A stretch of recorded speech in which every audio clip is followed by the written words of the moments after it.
Hello everyone, मैं हूं आयुष शर्मा। आज की वीडियो में हम लोग बात करेंगे कि कॉलेज के फर्स्ट ईयर यानी फर्स्ट सेमेस्टर में हम लोग को क्या करना चाहिए और क्या नहीं करना चाहिए। जब हम लोग कॉलेज में एडमिशन लेते हैं तो उस टाइम हम लोग को एकदम कट एंड क्लियर पता होना चाहिए, पूरा इन्फॉर्मेशन होना चाहिए। इन 4 साल में ये काम करना है और ये काम नहीं करना है। तो आइए इस वीडियो में हम लोग जानने की कोशिश करते हैं कि उन सारे टूल्स के बारे में, उन सारे चीज़ों के बारे में जो हम लोग को करना है और नहीं करना है। तो शुरू करते हैं इस वीडियो को। पहले हम लोग बात करते हैं कि कॉलेज में हम लोग को क्या नहीं करना चाहिए, फिर हम लोग बात करेंगे कॉलेज में क्या करना चाहिए। तो 3 ऐसा चीज़ है जो कॉलेज टाइम में बिल्कुल नहीं करना चाहिए। पहला है रॉन्ग नेटवर्किंग, यानी कि वैसे लोगों के ग्रुप में बिल्कुल भी नहीं जाना है। यानी जितने भी टायर 2 टायर 3 कॉलेज होते हैं ना, मैं आईआईटी कॉलेज की बात नहीं कर रहा। जो टायर 2 टायर 3 कॉलेज होते हैं उन सारे कॉलेज में ना एक ग्रुप बना हुआ होता है जो पॉलिटिक्स से रिलेटेड होता है, जो मारपीट जहाँ पे हो वो वैसा टाइप का ग्रुप होता है। ठीक है, वैसा ग्रुप को बिल्कुल भी ज्वाइन नहीं करना है। उसके बहुत ज़्यादा डिसएडवांटेज हैं। पहला ये है कि अगर आप उस ग्रुप को ज्वाइन किए, अगर आप चाहते हैं कि अगर आप फ्रस्ट्रेट हो कि उस ग्रुप से निकलना है तो आप चाह कर भी नहीं निकल सकते हैं। दूसरा ये है कि अगर आप उस ग्रुप को ज्वाइन करते हैं तो आपका नेटवर्किंग और आपका मेंटेलिटी भी वैसे ही वर्क करता है। हमेशा एनी टाइम पॉलिटिक्स के बारे में बात करना, पॉलिटिक्स का जहाँ पर रैली हो रहा है उस रैली में जाना, फिर अगर कहीं पे किसी आपके ग्रुप में किसी का मारपीट हो रहा है तो फिर उस ग्रुप में जाना, एनी टाइम हमेशा उसी सब के साथ रहना। ऐसा नेटवर्किंग करना बिल्कुल ज़रूरी नहीं है। प्लस हम लोग और ज़्यादा इसमें पिसते चले जाते हैं। तो ये जो रॉन्ग नेटवर्किंग का माइंडसेट है ना, ये बिल्कुल नहीं रखना है। क्योंकि शुरू में ये बहुत कूल लगता है कि अरे ये सब करना है, थोड़ा अच्छा लगता है। 10-15 बाइक जा रहा है, उसमें बैठ रहे हैं, वीडियो बन रहा है, ये सब कर रहे हैं तो थोड़ा अच्छा लगता है। पर ये बाद में बहुत ज़्यादा, सबसे ज़्यादा कोई परेशान नहीं करेगा रॉन्ग नेटवर्किंग। और नेटवर्किंग एक ऐसा चीज़ है ना जो करना भी चाहिए और नहीं भी करना चाहिए। लेकिन नेटवर्किंग कैसे लोगों से करना चाहिए वो हम लोग आगे बात करेंगे। दूसरा बात करते हैं गैम्बलिंग। यानी कि जितने भी कॉलेज होते हैं ना, टायर 2 टायर 3 कॉलेज में, हर एक कॉलेज में एक ज्यूरी का ग्रुप होता है। मीन्स कोई इंजीनियरिंग का बच्चा है उसमें, कोई फार्मा का बच्चा आया है, कोई बीबीए का लड़का है, कोई बीएससी का लड़का है, सब मिलके एक ग्रुप बनता है जिसको हम ज्यूरी का ग्रुप बोलते हैं। उसमें सीनियर जूनियर सब बच्चा होता है। जब हम लोग फर्स्ट ईयर में जाते हैं यानी फर्स्ट सेमेस्टर में होते हैं तो हम लोग को लगता है कि एक बार ट्राई करना चाहिए। यानी कि वो ज्यूरी का ग्रुप होता है ना, वो हर एक मैच में पैसा लगाएगा। वो क्रिकेट हो, वो बास्केटबॉल हो, वो वॉलीबॉल हो। वो कॉलेज में जो क्रिकेट चल रहा होता है उसमें भी पैसा लगता है, फुटबॉल में भी लगता है। मतलब हर एक जितना भी गेम होता है ना, वो हर एक गेम पे पैसा लगाएगा। अगर आप उसमें पैसा लगा रहे हैं, जैसे अगर आप 500 लगाए, जीत गए, आपको 1000 मिला। फिर अगला बार आपको और पैसा मिला। अगर जब ज़्यादा जीतने लगते हैं तो हम लोग एक बार में बड़ा अमाउंट लगाते हैं। अगर वो हम पैसा हार गए सब कुछ, तो क्या होगा फिर? क्योंकि जितना भी इंजीनियरिंग स्टूडेंट में जो कॉलेज होता है ना, वो ऑन एन एवरेज कितना पैसा जाता है? 3 से 4 हज़ार रुपये। अब किसी को ज़्यादा जाता होगा, किसी को कम जाता होगा, पर ऑन एन एवरेज 3 हज़ार जाता ही है हर एक बच्चे को पॉकेट खर्च। उसमें से अगर हम पैसा लगा रहे हैं, अगर हम पैसा हार गए तो फिर क्या होगा? हमको दूसरे से कर्ज लेके हमको अपना मंथली स्पेंड करना पड़ेगा। फिर उसको पैसा देने के लिए जो नेक्स्ट मंथ में पैसा होगा फिर उससे देना पड़ेगा। तो ये एक लूप बन जाता है जिसमें लोग फंसते चले जाते हैं। तो ये बिल्कुल नहीं करना है। यानी कि जुएडी का जो ग्रुप है ना, उससे जितना दूर रह सकते हैं उतना दूर रहिए। और आपको कभी ट्राई करना है तो पहले ही माइंड में फिक्स कर लीजिए कि हमको इतना पैसा खेलना है और इतना पैसा हमको हार के निकल जाना है। उसमें जाके इंडल्ज नहीं हो जाना है। क्योंकि ये बहुत बहुत बेकार चीज़ है। अपने कॉलेज में भी देखें, अपनी स्कूल लाइफ में भी देखें, अब कॉलेज लाइफ में तो बहुत ज़्यादा देखने को मिल रहा है ये सब, कि जितना पैसा वो लगाया वो सारा पैसा डूब गया, फिर उसको इधर उधर से पैसा लेके अपना मैनेज करना पड़ रहा है। तो ये गैम्बलिंग जो चीज़ है ना, इससे एकदम दूर रहना है। तीसरा है मेक नो फ्रेंड्स। मतलब बहुत सारे ऐसे लड़के होते हैं ना जो फर्स्ट सेमेस्टर में जब आते हैं तो उनको क्या लगता है कि दोस्त नहीं बनाना। मतलब वो इंट्रोवर्ट टाइप होते हैं, उनको दोस्त बनाना अच्छा नहीं लगता है, ज़्यादा लोगों से बात करना अच्छा नहीं लगता है। तो ये मेंटेलिटी बिल्कुल नहीं रखना है। क्योंकि इन 4 साल में अगर आप सिर्फ कॉलेज में स्टडी और प्लेसमेंट पे ही फोकस करेंगे तो फिर आपकी लाइफ में फ़न नहीं मिलेगा। यही 4 साल है जहाँ पे आप अपने पढ़ाई पे यानी सब कुछ बैलेंस पे रखना है, लेकिन फ़न भी ज़रूरी है कॉलेज में। और कॉलेज लाइफ में बिना दोस्त के फिर कुछ नहीं है कॉलेज लाइफ में। बस हम आए, जैसे स्कूल में थे, स्कूल में गए, पढ़े, वहाँ से निकल गए, वैसे ही कॉलेज में होगा फिर अगर कोई दोस्त नहीं बनाते हैं तो। हाँ, एक बैलेंस में रख के चलना है, पर एटलीस्ट कुछ दोस्त होने चाहिए। एक लिमिटेड नंबर ऑफ़ ग्रुप होने चाहिए। यानी कि हम जिस ग्रुप में उसमें 4 से 5 लड़के होने चाहिए, जो सामने वाला भी कंफर्टेबल हो आपके साथ और आप भी कंफर्टेबल हो उसके साथ। एक ऐसा ग्रुप होना चाहिए। अगर हम ट्रिप पे घूमने गए या बाहर भी जा रहे हैं तो वैसे लोगों के साथ जाएँ। एक वैसा ग्रुप बना हुआ होना चाहिए। ये मेंटेलिटी बिल्कुल भी नहीं रखना है। क्योंकि जब हम 4 साल बाद जब हम प्लेसमेंट मिलेगा, जब जॉब में जाएंगे तो उसके बाद लाइफ तो वैसा ही है। सुबह उठ के ऑफिस जाना है, फिर ऑफिस से वापस आना है, फिर कुछ नहीं होने वाला है। लाइफ में वैसे भी फ़न नहीं बचेगा। ये 4 साल है जहाँ पे हम लोग कुछ कर सकते हैं, कुछ एक्सप्लोर कर सकते हैं। तो इसलिए ऐसा मेंटेलिटी बिल्कुल भी नहीं रखना है कि दोस्त नहीं बनाना है, हमेशा अकेले रहना है, इंट्रोवर्ट रहना है, लोगों से बात नहीं करना है। ऐसा मेंटेलिटी बिल्कुल नहीं बनाना है। ये 3 चीज़ है जो आपको कॉलेज में बिल्कुल नहीं करना है। अब हम लोग बात करते हैं कि कॉलेज में हम लोग को क्या क्या करना चाहिए। ये 4 चीज़ है जो कि हम लोग कॉलेज में करना चाहिए। पहला है अगेन नेटवर्किंग। अब हम उस नेटवर्क का बात नहीं कर रहे हैं, यानी कि जो एक पॉलिटिक्स टाइप का ग्रुप है, जो गैम्बलिंग ग्रुप है, उसको ज्वाइन कर रहे हैं, वैसा ग्रुप का बात नहीं कर रहे हैं। अगर मानते हैं कि हम टायर 2 टायर 3 कॉलेज में हैं तो वहाँ पर नेटवर्किंग बहुत ज़्यादा हेल्प आएगा, क्योंकि बहुत सारे ऐसे इवेंट्स होता है, बहुत सारे ऐसे प्रोग्राम होते हैं जो हमारे कॉलेज में नहीं होते, वो IIT NIT कॉलेज में हो रहा होता है। अब हमको उस इवेंट में ज्वाइन करना है, उस इवेंट में पार्टिसिपेट करना है, तो उसके लिए कैसे हम कर सकते हैं? अगर हम नेटवर्किंग बना कर रखेंगे तो उस इवेंट को, उस प्रोग्राम को हम ज्वाइन कर सकते हैं, कुछ इंटर्नशिप के बारे में जान सकते हैं और भी कुछ नई नई चीज़ों के बारे में जान सकते हैं।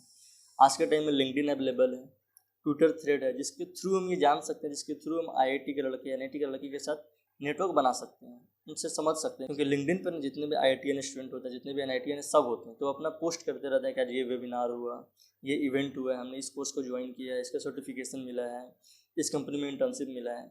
ये सारे ऐसे चीज़ होते हैं जो हमको लिंक्डइन के थ्रू पता चल रहा होता है। तो वैसे लोगों से नेटवर्किंग बना के रखना है, और कॉलेज में कुछ सीनियर से भी नेटवर्क बना के रखना है कि वैसे सीनियर जो कि जेन्युइनली अच्छे हों, मतलब वैसे टाइप के ग्रुप वाले सीनियर ना हो, जो कि आपको हेल्प करेंगे कि आपको क्या क्या करना चाहिए, आपको बताते रहेंगे, कि जो आपको एक तरह से बोल सकते हैं गाइड करेंगे। ये नेटवर्किंग बनाना बहुत ज़रूरी होता है और आपको ये हर जगह हेल्प करेगा। दूसरा है प्रोग्रामिंग।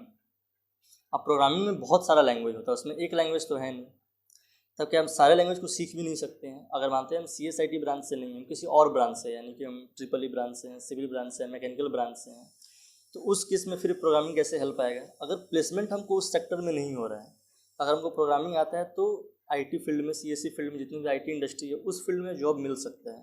पर उस प्लेसमेंट लेने के लिए प्रोग्रामिंग के कुछ बेसिक नॉलेज हमको होना चाहिए, जैसे C++, पाइथन और HTML CSS जावास्क्रिप्ट पता होना चाहिए। ये जो बेसिक चीज़ें हमको ये पता होना चाहिए। और इस जब हम सीखते हैं तो उसके बाद ना कोडसेफ, कोड रैंक, हैकर रैंक ऐसी वेबसाइट है जहाँ पर जाके हम इस स्किल्स को यूज़ कर सकते हैं। जो भी हम प्रोग्रामिंग में सीखे हैं वहाँ पे ऐसे क्वेश्चंस होते हैं, वहाँ पे ऐसे प्रोजेक्ट होते हैं जिसको हम सॉल्व कर सकते हैं। ये प्रोग्रामिंग आपको बहुत ज़्यादा हेल्प करेगा और ये सीखना चाहिए प्रोग्रामिंग कॉलेज टाइम में। अगर हम 4 साल और कॉलेज में गए हैं, अगर हम CSE ब्रांच से नहीं भी हैं, अगर हम किसी अदर स्ट्रीम से भी हैं, फिर भी प्रोग्रामिंग सीखना चाहिए, क्योंकि अभी के टाइम में IT कंपनी बहुत ज़्यादा ग्रो कर रहा है। जो Tier 3 Tier 2 कॉलेज हैं उसमें सिविल और मैकेनिकल ऐसे ब्रांच के तो कंपनी ही नहीं जाते हैं, तब सिर्फ CSE IT कंपनी जा रहा है। वहाँ पे अगर आपको उस कंपनी में, उस सेक्टर में अगर आपको जाना है तो उसके लिए आपको प्रोग्रामिंग लैंग्वेज आना चाहिए। अब प्रोग्रामिंग में और सारे भी लैंग्वेज है, जैसे मशीन लर्निंग है, डीप लर्निंग है, पाइथन डिजाइंगो है, फिर डाटा स्ट्रक्चर हम बात करें, फिर PHP है, सेलेनियम है, ऐसे बहुत सारे लैंग्वेज हैं। सारे लैंग्वेज को सीख नहीं सकते हैं, पर प्लेसमेंट में जाने के लिए C++ और पाइथन पता होना चाहिए। C++ ज़्यादा पता होना चाहिए, क्योंकि C++ से ही ज़्यादा क्वेश्चन आता है। पाइथन शॉर्ट लाइब्रेरी होता है। तो ये सब लैंग्वेज हमको पता होना चाहिए। जब हम सीखते हैं, जब हम उस कंपनी में जाते हैं, तो उस कंपनी में जाने के बाद में 6 मंथ और 1 साल का ट्रेनिंग दिया जाता है। वहाँ पर जिस लैंग्वेज का यूज है, जैसे सेलेनियम और PHP का बहुत ज़्यादा यूज होता है, तो आपको 6 मंथ 1 साल में आपको सिखा दिया जाएगा। लेकिन उस कंपनी में जाने के लिए आपको ये बेसिक नॉलेज होना चाहिए। तीसरा है मेक साइड हसल। कॉलेज के टाइम में आपका एक अर्निंग ऑफ सोर्स होना चाहिए, यानी जो आपको पॉकेट मनी आ रहा है, मैं उसकी बात नहीं कर रहा। अर्निंग ऑफ सोर्स यानी कि आपके अपने किसी एक स्किल्स के थ्रू आप पैसा अर्न कर रहे हैं। अब वो कोई भी स्किल्स हो सकता है, जैसे वीडियो एडिटिंग है, ग्राफिक डिज़ाइनिंग है, लोगो मेकिंग है, पोस्ट को डिज़ाइन करना है, डिजिटल मार्केटिंग है, स्टॉक ट्रेडिंग है, ऐसे बहुत सारे स्किल्स अवेलेबल हैं। आपको जिसमें भी इंटरेस्ट हो, यानी अपना पर्सनल ब्रांडिंग भी बनाना हो, अगर आपको जिस भी फील्ड में इंटरेस्ट हो, उस स्किल्स को चूज़ करें और कंसिस्टेंटली 2 से 3 मंथ उसमें दें। जब उसमें सीख ले, जैसे हम एग्जाम्पल के तौर पर बात करते हैं वीडियो एडिटिंग, आपने वीडियो एडिटिंग स्किल सीख ली 3 मंथ लगाकर, उसके बाद ना आप एटलीस्ट 9 से 10 ऐसे प्रोजेक्ट बनाओ, यानी 9 से 10 ऐसे वीडियो को शूट कर लो, उसको एडिट करके रखो। यानी कि आपके आसपास में जितने भी स्टूडियो होंगे, आप जिस भी लोकेशन में रहते होंगे, आप एटलीस्ट 9 से 10 स्टूडियो तो ज़रूर होंगे। आप उन सारे स्टूडियो में जाके अपना सैंपल दिखा सकते हो। आपको एक तरह से पोर्टफोलियो है। जब आप अपना काम दिखाओगे, जब आप उसको पसंद आएगा, तभी तो आपको काम देंगे। इसलिए आप एटलीस्ट 9 से 10 वीडियो को एडिट करके रखो और उसके बाद उन सारे स्टूडियोज़ में जाओ। कोई ना कोई स्टूडियोज वाला आपको काम देगा ही देगा। और आपको 9 से 5 जॉब नहीं करना है, वो आपको एक प्रोजेक्ट दे देगा, आपको एक टाइम देगा, इतना टाइम के अंदर में ये वीडियो एडिट करके देना है, और आपको उसके बदले कुछ पैसा देगा। या दूसरा आप ये भी कर सकते हैं कि आप उसको ऑनलाइन पोस्ट कर सकते हैं, जैसे फाइबर, अपवर्क ऐसे वेबसाइट है जहाँ पे आप अपना गिग क्रिएट कर सकते हैं। पर उसमें बहुत टाइम लगता है आपको प्रोजेक्ट मिलने में, क्योंकि उसमें ऑलरेडी आप जिस स्किल्स में ना, उसमें 30 से 40 हज़ार ऐसे लोग होते हैं। तो इसलिए उस पर थोड़ा सा काम मिलना मुश्किल हो जाता है, क्योंकि उसमें ऑलरेडी बहुत सारे लोग हैं जो बहुत पहले से हैं, तो जिनका रिव्यू अच्छा होता है तो वो लोग उन्हीं को काम देते हैं। आप ये कर सकते हैं। और तीसरा है कि आप ईमेल कर सकते हैं, यानी जितने भी जो बड़े बड़े यूट्यूबर्स हैं, जिनका अगर हम बात करें 5 लाख सब्सक्राइबर है, 10 लाख है, किसी का अगर 1 लाख भी है, तो आप उसको मेल कर सकते हैं, अपना आप सैंपल उसको भेज सकते हैं कि मेरा ये सैंपल है, हम चाहे तो आपके लिए काम कर सकते हैं। शुरू में 7 दिन फ्री में काम करेंगे, फिर अगर आपको मेरा काम पसंद आता है फिर हम आपसे चार्ज करेंगे। तो ये 3 तरीका है जिससे अगर आप वीडियो एडिटिंग के थ्रू पैसा कमा सकते हैं। आप कोई भी एक साइड हसल ले सकते हैं, जरूरी नहीं है सिर्फ वीडियो एडिटिंग। आप डिजिटल मार्केटिंग ले लें, यानी एड्स चलाना है, गूगल पे कैसे एड्स चलाते हैं, फेसबुक पे कैसे एड्स चलाना है, यूट्यूब पे कैसे एड्स चलाना है। तो फिर किसी कंपनी के लिए काम कर सकते हैं, जो भी छोटी मोटी कंपनी आप जिस लोकेशन में रहते होंगे, आप जाकर आप उनको बोल सकते हैं कि हमको ये स्किल्स आता है, आप देख सकते हैं मैंने ये प्रोजेक्ट पे काम किया है। तो आप कोई भी एक स्किल्स के थ्रू आप अपना साइड हसल बना लें, क्योंकि ये बहुत ज़रूरी होता है। और साथ में थोड़ा बहुत यानी 50-60% आपको इन्वेस्टिंग के बारे में पता होना चाहिए। यानी जैसे अगर आपने 10,000 रुपये पर मंथ अगर आप कमा रहे हैं अपने किसी भी स्किल्स के थ्रू, तो उसमें से 50% रुपये आप इन्वेस्ट कर सकें, क्योंकि जिस टाइम आपको 10,000 रुपये कमा रहा था आपको घर नहीं भेजना है, किसी को भी नहीं देना है, वो 10,000 रुपये आपके अपने पर्पज़ के लिए है। तो आप 10,000 से क्या कर सकते हैं ना कि 50% रुपये यानी 5,000 रुपये अपने पर्पज़ के लिए आप इन्वेस्ट कर सकते हैं किसी भी बिजनेस में। वो स्टॉक में इन्वेस्ट कर सकते हैं, वो म्यूचुअल फंड में इन्वेस्ट कर सकते हैं, वो कमोडिटीज़ में कर सकते हैं। आप जिस भी फील्ड में इन्वेस्ट करेंगे तो उससे पहले हमको उसका नॉलेज तो होना चाहिए ना। वैसा नहीं कोई आकर बोल रहा है कि इस स्टॉक में इन्वेस्ट कर दिया, हमने उस स्टॉक में इन्वेस्ट कर दिया। तो उस स्टॉक में इन्वेस्ट करने से पहले हमको उसका पर्पस पता होना चाहिए कि हम क्यों इन्वेस्ट कर रहे हैं। उसका टेक्निकल एनालिसिस फंडामेंटल देख के ही उसमें हम इन्वेस्ट करेंगे। तो ये बेसिक चीज़ें इन्वेस्टिंग हमको पता होना चाहिए, क्योंकि ये लॉन्ग टर्म में आपको बहुत ज़्यादा हेल्प करेगा। अगर हम फॉर एग्जांपल बात करते हैं कि एक मंथ में आप सिर्फ 5,000 रुपये इन्वेस्ट कर रहे हैं, एक साल में कितना हुआ 60,000 हुआ। हम उसको 60,000 नहीं 50,000 ही कंसिडर कर रहे हैं। 4 साल में वो 2 लाख रुपये हो जाएगा। और जब भी हम किसी बैंक में एफडी करते हैं तो 7% रिटर्न मिलता है, और हम किसी स्टॉक में इन्वेस्ट कर रहे हैं तो ऑन एन एवरेज 10 से 12% मिलता है। यानी कि आप 100 रुपये जो आप इन्वेस्ट कर रहे हो आज, एक साल बाद आपको बैंक 107 रुपये देगा। और वहीं हम किसी कंपनी में इन्वेस्ट करते हैं, म्यूचुअल फंड में इन्वेस्ट करते हैं, तो वहाँ पे हमको 110 और 112 रुपये भी मिल रहा होता है। ये ज़्यादा भी हो सकता है, लेकिन एफडी में क्या है वो तो फिक्स है।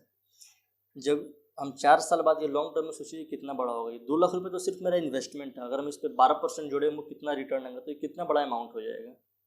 इसलिए इन्वेस्टिंग का नॉलेज हमको पता होना चाहिए, ताकि हम लॉन्ग टर्म में वो पैसा हमको बेनिफिट देगा। चौथा है कम्युनिकेशन स्किल्स। ये बहुत बहुत बहुत ज़्यादा इंपॉर्टेंट है किसी भी फील्ड के लिए।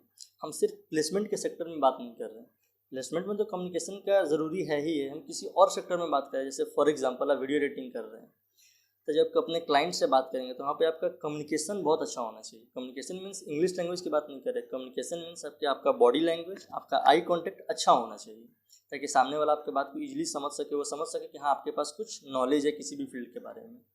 तो ये कम्युनिकेशन स्किल्स होना बहुत ज़रूरी है। पर इसको डेवलप कैसे करेंगे?